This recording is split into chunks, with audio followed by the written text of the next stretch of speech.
It's a practice. And so preparing the environment for a meeting is critical. If you're in person, where do they sit? What's the process you're going to use to engage them, and then do the agenda, and then do the problem solving or whatever, and then the closing. So you're constructing a trust building process every single time. The leader's got to think that out.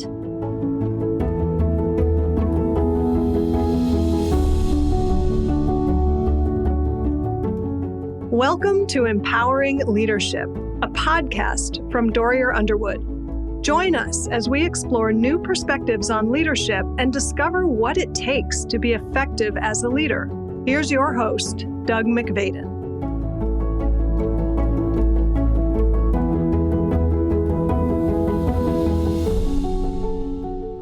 Welcome to the Empowering Leadership podcast, Kathy Minardi. It's good to see you. It's good to see you too, Doug. I'm happy to be here. Well, we have a lot of places that we could start this conversation. And I hope that during the course of it, we'll get to all those places that we could have started. But let me just start by introducing you to my listeners and have you tell us a little bit about the Whole School Leadership Institute, which you founded and you're the executive director of. And let's just start there by explaining what that is. Thank you so much. Yes, I retired from school leadership actually after 40 years. And that was my opportunity to bring into fruition leadership work for the educational world that really didn't exist. Lots of background on school administration and management and the work of children and all of that. But there really wasn't strong programs for school leaders, educational leaders in organizational development and leadership, kind of what we call the OD world. So this institute is really the culmination of a lifetime in education, yes, and specifically in education leadership. Yes. So I can share the story of how that came to be in my life if you're interested. I definitely am. I share this with our school leader, so-called students who have signed up for our leadership course. Our leadership course is over 2 years, 2.5 years. It's a 6-module course. It's called Transforming Self, Community, and Society. So it has that kind of trajectory to it, and there's a lot of soak time in between the modules. So at any rate, designing that course was over 35 years of my work. And the story is that I founded a school in 1982 and was successfully running it. And I noticed that the size of the school was growing to a point where I didn't have a lot of tools in my toolkit for building community, and things were getting out of sync. I knew about management. I could run the school, but I didn't know about leadership. And that's when in the mid-'80s, a little boy in our school who was 9 years old on a Sunday afternoon was up to bat at Little League baseball. And he was pitched the ball, and instead of him hitting the ball, it hit him in the heart, and it stopped his heart. And it turns out the baseball field was right at the fire station, and so the EMS was there immediately, and they could not revive him. They put him on a helicopter and sent him to Children's Hospital. I got a call, and I raced to the hospital myself, and his parents were met by the doctors to tell us that he was gone. And that particular event, then, we were hosted by so many helpers. The word spread because it was Little League baseball, and therapists and a group of nuns who had specialized with Kubler-Ross in the stages of grief. And so many people came to us. And after about 6 months, I noticed that the community had risen together in complete social cohesion. It was a community that I wanted but didn't know how to make happen. And I said to myself, I wonder if we could be like this without a tragedy. Mm. And that particular day, I was answered. There was a brochure in my mailbox that Wow. very day that Wow. was an invitation to executives to train with the Scott Peck Foundation in the science of community building.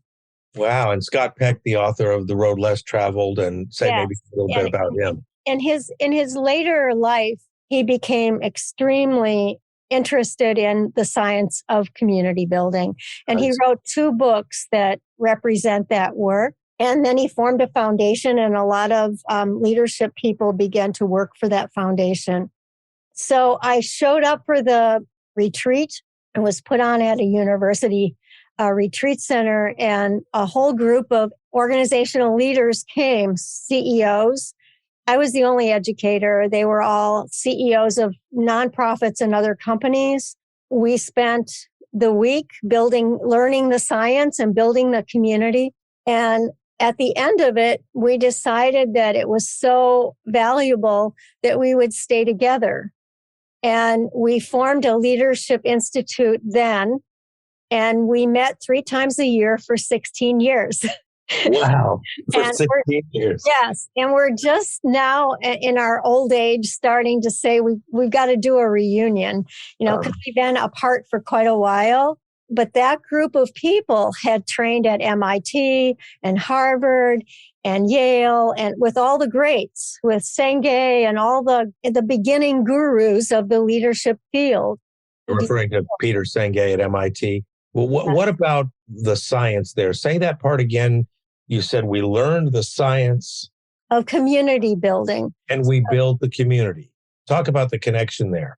And let me just say what I'm getting at here, Kathy, is that, it's not widely accepted that there's a science yes, to this. That it's kind of, if someone's charismatic and they're, they get people together, they're inspiring. You just need to, read Maya Angelou quotes and everybody will come together. Right. And you're saying not so much, that there's actually a science to learn, right? Yes. And some of that came later in my career with family systems theory and Ed Friedman's work. You have adults in an organization who are uniquely themselves, and you want to encourage their growth and development as individuals and the self-differentiation that they take on in growing and developing to their optimal in your workplace.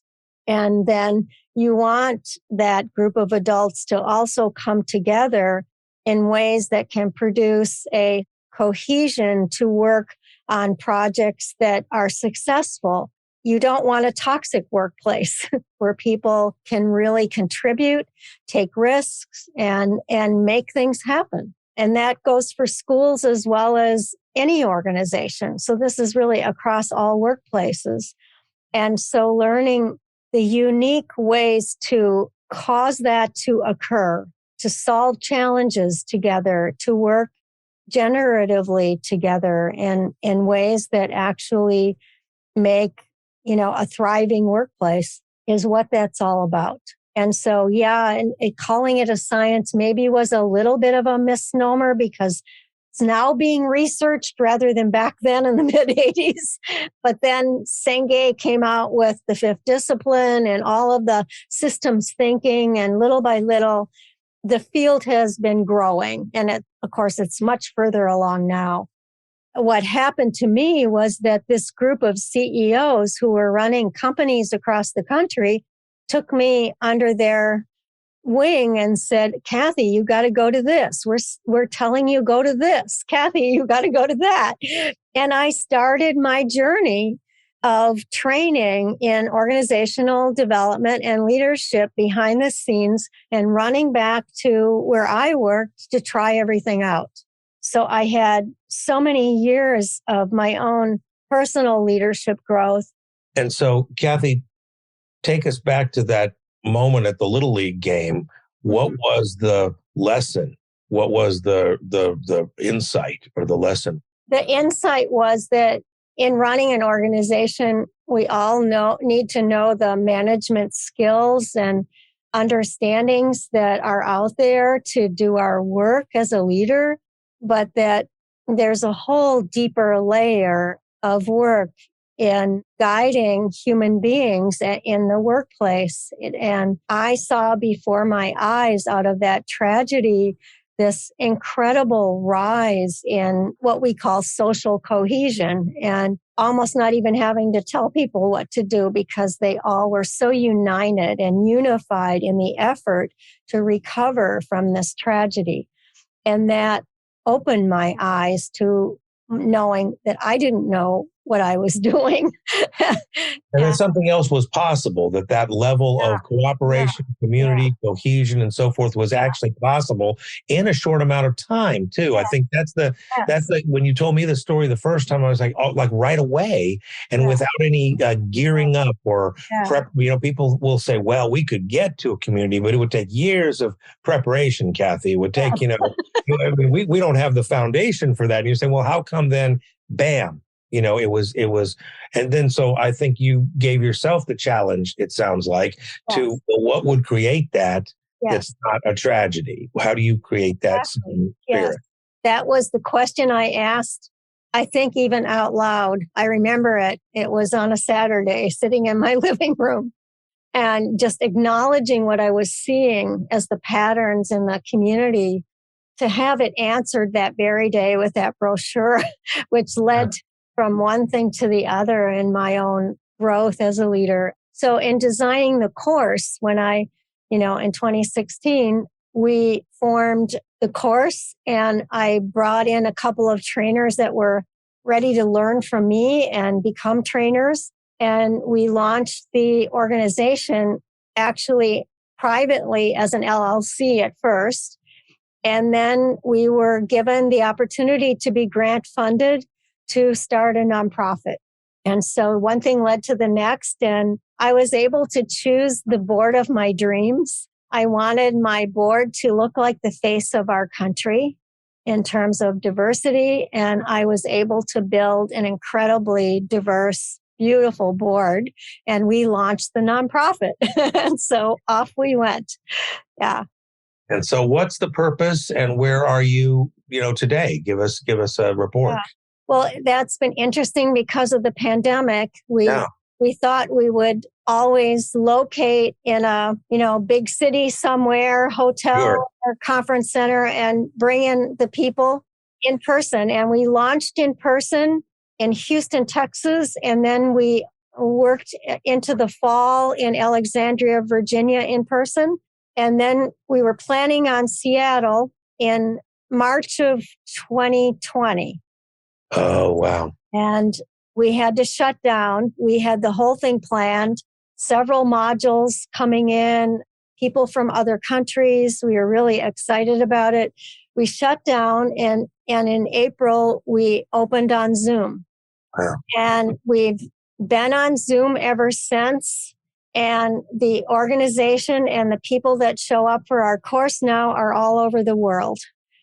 Summer of 2020, we lived through a Norwegian man on his boat in the middle of the night with his family asleep taking the course. And we lived through the explosions in Beirut and a Lebanese school leader taking our course and nurturing her through that. These were school leaders you're talking about. I just want to make sure we get the school leaders throughout the world. And they didn't have to fly to Seattle after all. They didn't have to get all that money. Yeah, exactly. That silver lining that many of us have discovered in the pandemic is that it actually increases the opportunity for participation. It does. Because we know how to do community building, we've been successful with Zoom, which is just, we're using our theories and understandings of how to build cohesion of human beings in a community to make it happen online. Well, include us in that a little bit. Like if somebody's listening, they might be wondering, well, what do you mean? How does that help on Zoom? Yeah, well, one of the important features of every class, every session is that, there's a wonderful ancient indigenous concept in Africa called Ubuntu. And it's starting to become more popular. You're seeing more about Ubuntu It was the Zulu tribes in Africa who nurture this understanding of one another. And it is that it's a series of steps that you speak to acknowledge that you see the other person and you hear the other person, and that you don't really exist unless you are heard and seen.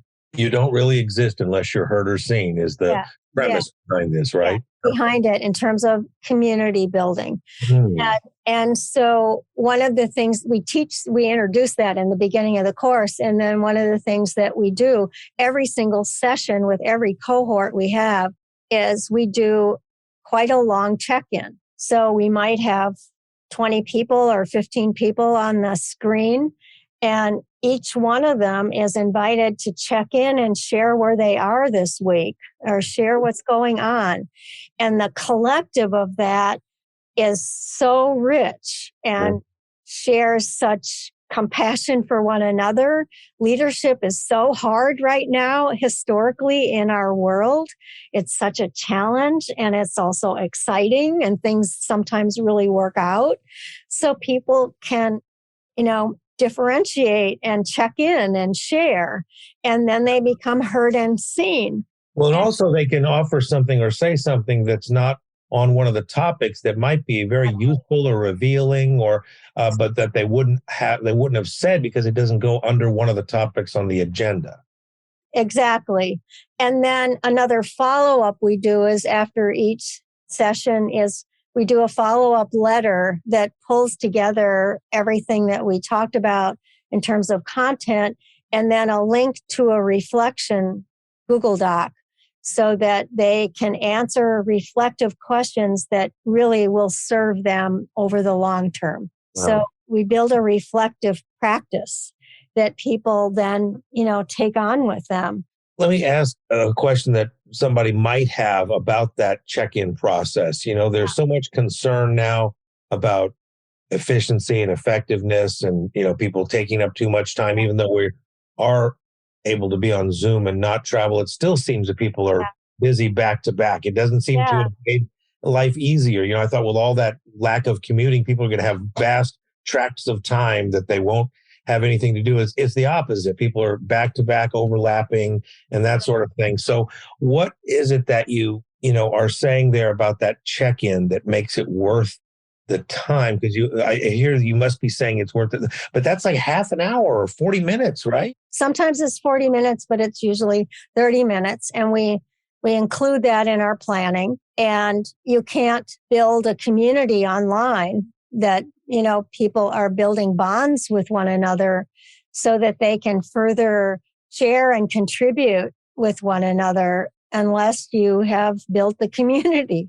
Is it to take the place of what you would normally do, walking in from the parking lot and hanging up your coat or is it something different? It has to do with modeling for others what a meeting looks like. In other words, if you're having a workplace meeting, instead of going into the agenda, which is typical, you hold the agenda off and you check in with everybody.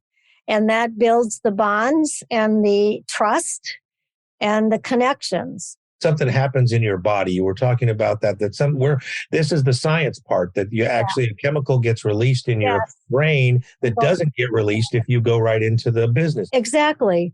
And if you're wanting to foster trust, ability to be vulnerable with one another, which is what the whole leadership speak is right now, so that people can actually be themselves in the workplace and grow and develop, then you've got to be able to build those bonds. And if you're forced to do it online, that's really the only way to do it. It's not enough to say, we want you to bring your whole self to work, but it's up to you to figure out how to do that. You're saying you have to have a group or an organizational practice that allows for that. It's a practice. And so preparing the environment for a meeting is critical.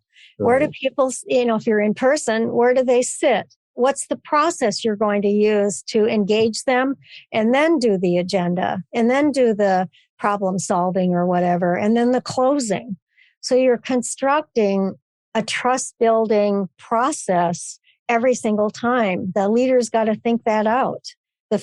You're really becoming the OD facilitator instead of having one come in and do it for you. You're doing it as a leader. Very exciting. Some of your job away, but Well, that's exactly right. At Dorrier Underwood, we work on organizational transformation because people find it difficult to express their full leadership, and because there are obstacles in what people feel that they can communicate. They worry about being appropriate and Right. so forth. And where are the boundaries with people? And nowadays, there's a lot of sensitivity about that, and so a lot of times the answer is just don't talk.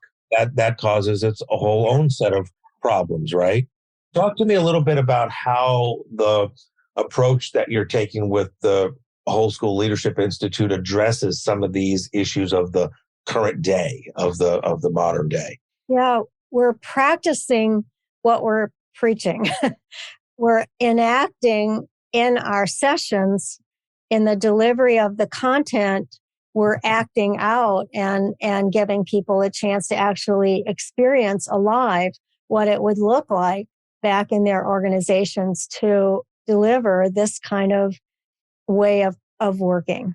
And so it brings everything alive because you're actually getting to practice it. We did find that some of the tools that we like to help people with for, group process work weren't working really well online. And so now that we're getting to move into in person again, we're doing our first in person in June in 2023. We are able to add those practices in again. We, people how to do appreciative inquiry, World Cafe, circle process, all of those generative ways to engage in problem solving in a community. So those are all the names of very involved processes. Those are each one of those things you named is a whole approach embedded in there. Open space, but you got to be able to do an open space in person. Yes. So all of those practices we want people to have under their belt rather than bringing in the OD expert to do it. So they can actually create this kind of fabric in their organization. That's why what you're doing is distinctive, right? Because you're not talking about it, you're having it happen. You're having it happen. So last summer in July, we offered Module 6, which is Module 6 is when you present a year-long practicum project that you've worked on that you claim, and then you deliver the results. And so we had Module 6 come in person to the Washington, D.C. area where I live at a beautiful lake hotel, at Lakeside Hotel. And then as it finished and everyone had graduated and gotten their certificates from the course, then we moved into our first annual conference since the pandemic. And so that whole stretch of time, that 10 days, gave us a chance to catch up on the things that we would have taught them if they, had been in person. We did a lot of the facilitative practices, and then we had fabulous keynotes. Who are the people that participate in this? Who are the participants? These were school leaders and educational experts who were interested. We had some people from UVA come up from the university. We had some outstanding keynotes, one of which I'll mention. His name is Jean-Pierre Weil, Weill, and Jean-Pierre wrote the book, The Well of Being. He is an artist, a renowned artist, and he lived in my region, so I got to know him. He sold his self-published book, which is a giant coffee table piece of art. It's a leadership book, to Macmillan, and then he was able to take the money, and he and his wife, who's a sculptor, moved to Jerusalem. So we brought him all the way back from Israel to present. People were saying to me, this is the most profound conference I've ever been to in my life. And one of the reasons was we brought Jean-Pierre Weil in. So what's the name of his book? Let's introduce our audience to that, Jan. Jean-Pierre Weil, Weill. Yes. And his book is called The Well of Being. The Well by Weil. Yeah, right. A little tricky there, but that helps me remember it. It's just an astounding book. I was at Georgetown university at the time that the book came out, and I saw it. I saw a review, and I ordered a copy, and it came, coffee table size. You can see Kathy, she's putting her hands wider than her shoulders. And it tracked the leadership course I was taking at Georgetown. It just literally tracked it. And all of the elements of that course were in that book.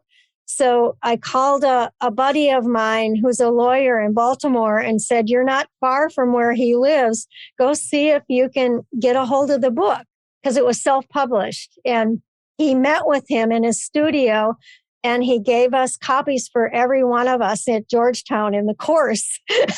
We passed it out. And then all of these wonderful things started to happen to him. He's also just created a book called Evolve, which is about human evolving and growth. That just came out this summer. Anyway, we were able to be in person, and that brought back everything we ever dream of in these kind of things. Well, it's great to have you introduce us to this author. That's one of the things that as an educator you're good at, is bringing thought leaders to us. And there is a kind of synchronicity of thinking, like in the history of thought, that it's not really that surprising to me that his art echoed your leadership approach, because that's where we've come to, as a society or as a intellectual history. It's the same way that I'm sure you know the story that Leibniz and Newton invented calculus at basically the same time in different languages, Leibniz in Germany and Newton in England. And neither one really predated the other. It wasn't that one copied the other. They both independently came to calculus, because that's what was needed next in the history of human thought, or the development of human thought, was some way to calculate area under a curve, you couldn't just do geometry, was no longer sufficient for our thinking. We needed a new language for our and it was a new mathematics for our thinking. I love that story and that history.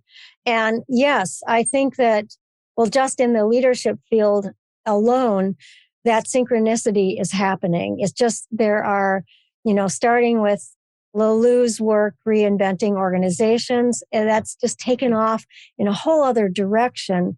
And there is so much of a shift in terms of leadership, the scientific nature of that and the neurobiology of it. And things are combining in a way that is a huge soaring shift in our work, which is really exciting.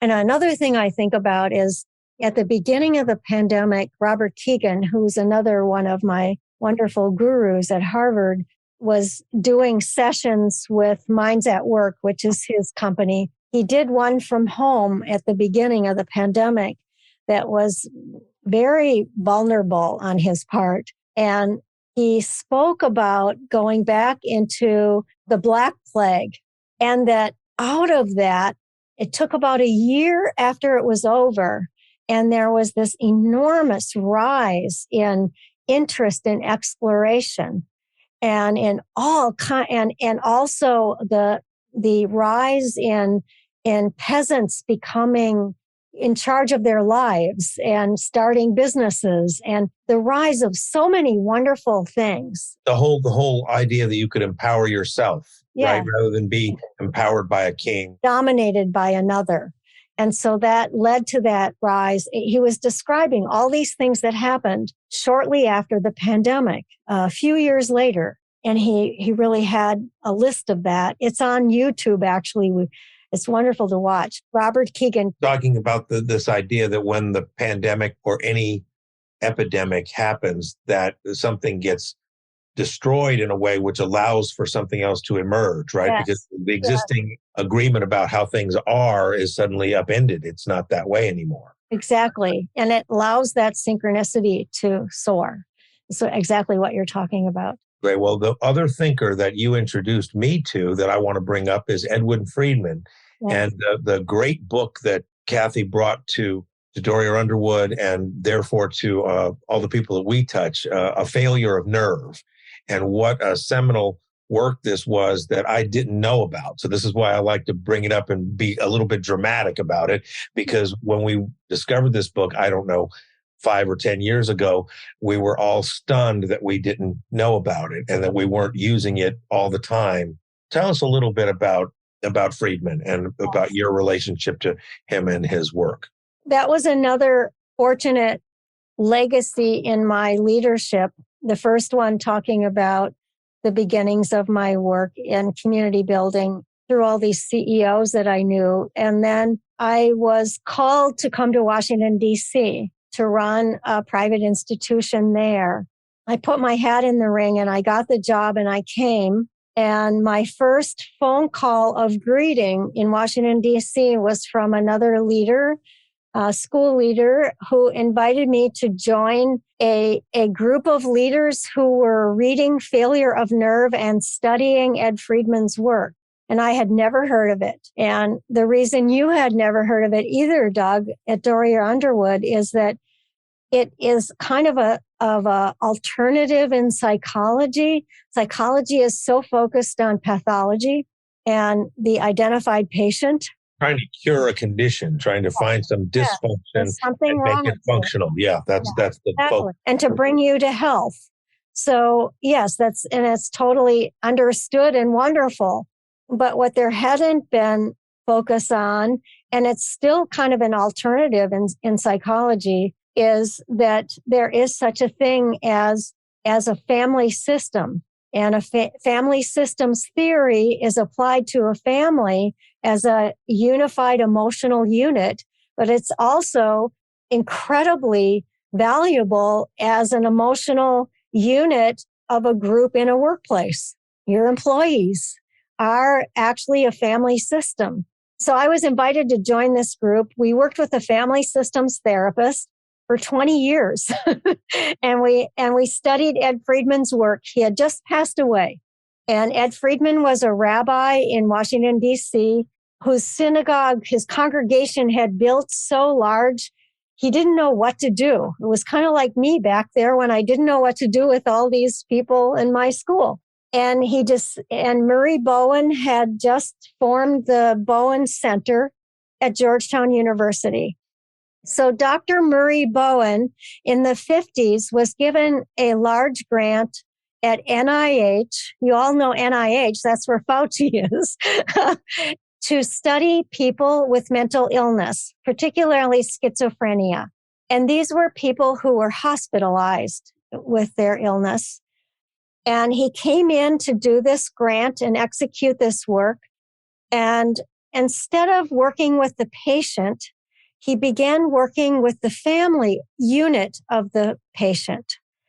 And what he discovered was that if the family began to differentiate each individual and where they stood on things as family members and got to say what they thought about things, that actually miraculously the patient improved.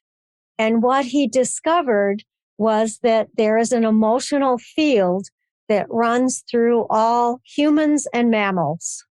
It's a mammal thing, but humans as a group have an emotional field.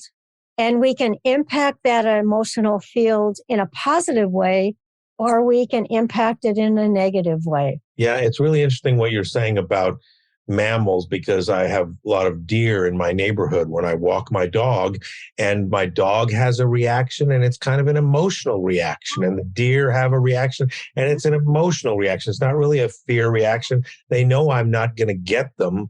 We walk by them all the time, but they have it's like a complex series of something they go through when we approach, and they look at each other, and if one acts scared, then they all act scared. If one doesn't act scared, then the others are suddenly brave, right? And I can recognize all that in another species. That's what I'm talking about. And it's a characteristic of any groups.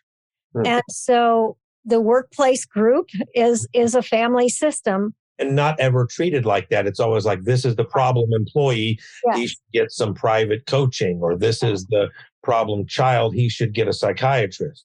Yes. So it's a different approach and perspective and way of looking at your organization as a leader because, well, just going back to Ed Friedman. So Friedman needed this work and he decided to leave his congregation, his synagogue, and leave his work and go to Georgetown and train with Murray Bowen and get a PhD in family systems theory. And that's what he did. And then when he got his PhD, he decided that he wouldn't go back to being a rabbi and he wouldn't become a family systems therapist. Instead, he would work with leaders on this work. And he was the one that created Failure of Nerve, the book. He did just finished the book before he passed away. And that's when I came to Washington, D.C. and inherited this incredible work. And that's about 25 years ago now. In perspective, it was the late 90s. And so I know from our engagement with Failure of Nerve, which again was sparked by you, Kathy, and our company, we focused in particular on his idea of self-differentiated leader, that a leader is not a set of qualities or characteristics or even behaviors, Right. but it's a stand you take and a way of being. Yes, that's exactly right. In fact, there's actually two components to what I call the keys to the kingdom. It's being self-differentiated, and that means being able to take a stand, be able to say what you believe, etc. Not be there for approval or not Exactly. not knuckle under if there's opposition and that sort of thing. Exactly. So you're getting away from being a pleaser or all those other behaviors. And then the second thing is staying connected. So that's the dance. You don't pull away while You you're don't pull away and become authoritarian about your vision. You Yes. enroll others into sharing and co-owning your vision. Yes, exactly. So if you've had a difficult conversation with an employee, but you've been self-differentiated and you've put things in terms that needed to happen, then you don't avoid that employee the next day.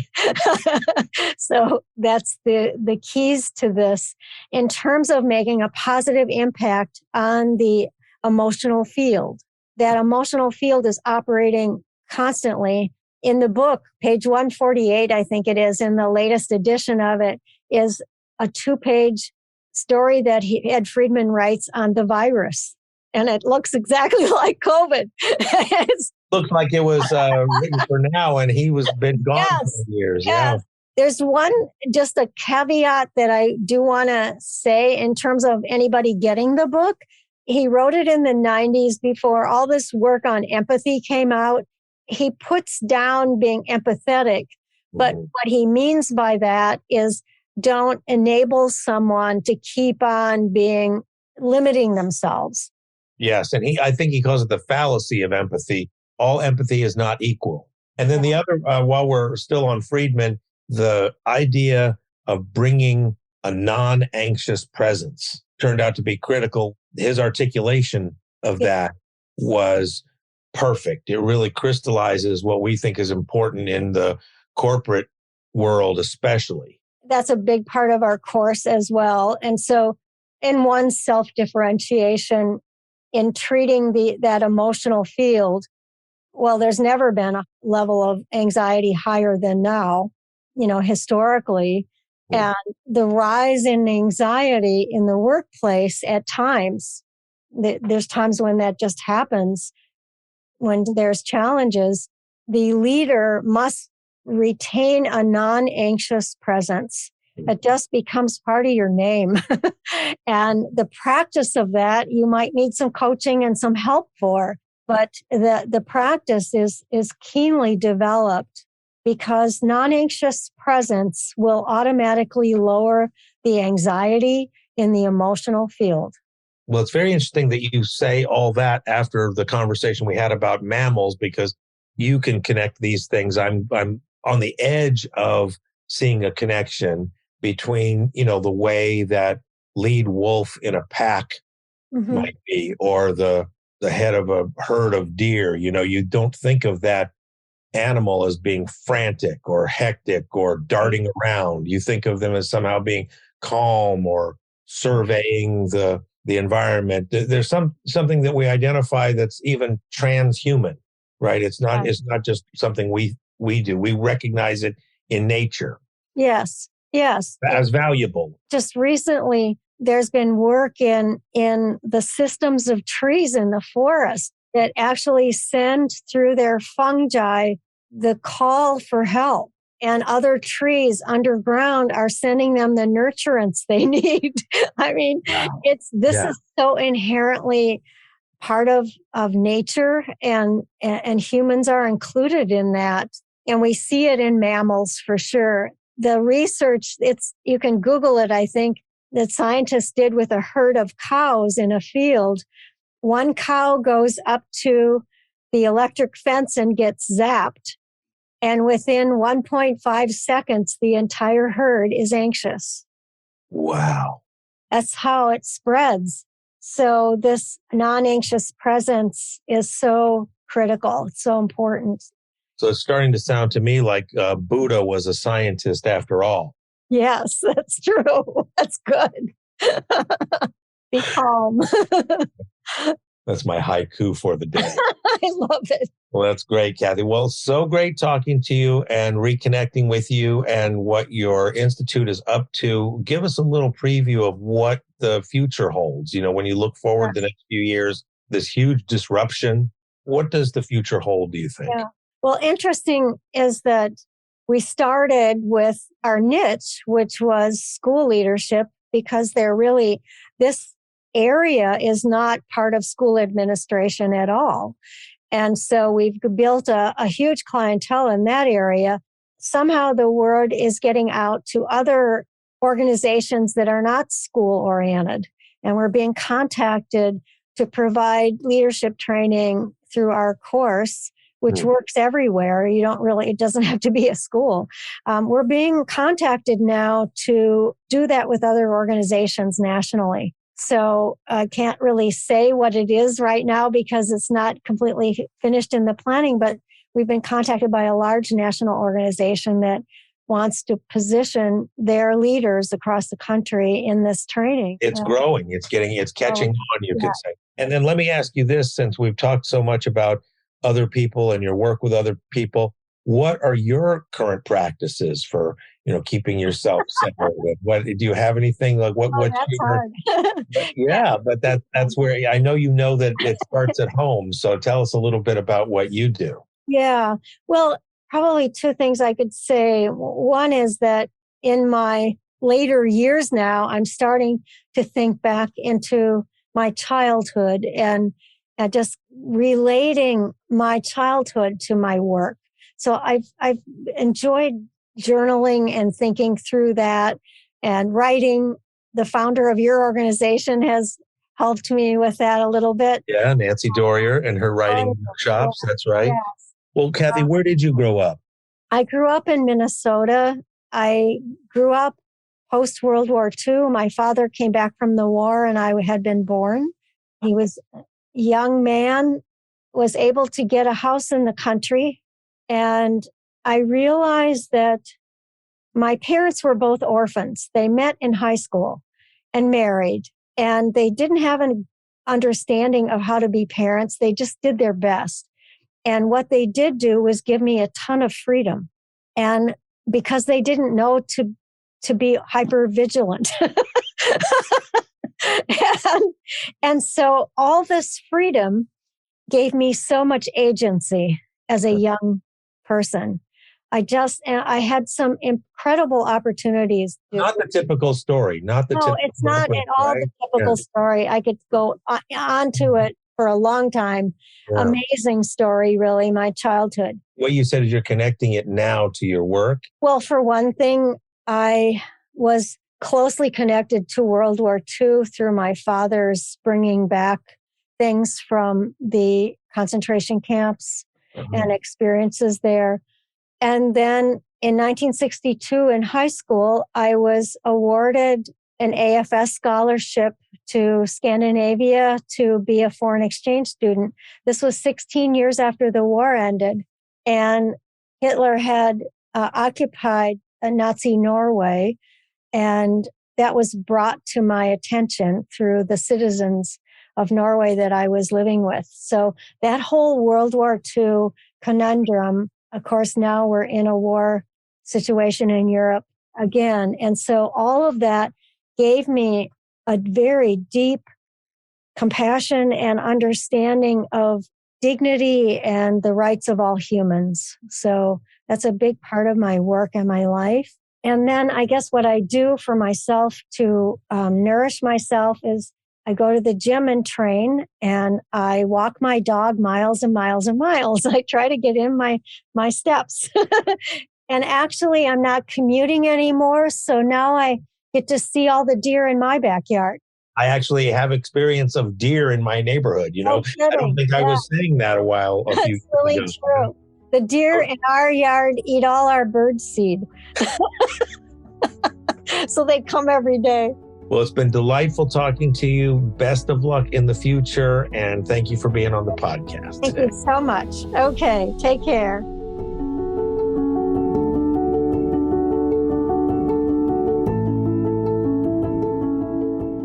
Thank you for listening to Empowering Leadership. If you enjoyed this episode, take a moment to subscribe for free on your favorite podcast platform. Give us a rating and a review so that other leaders like yourself can find us.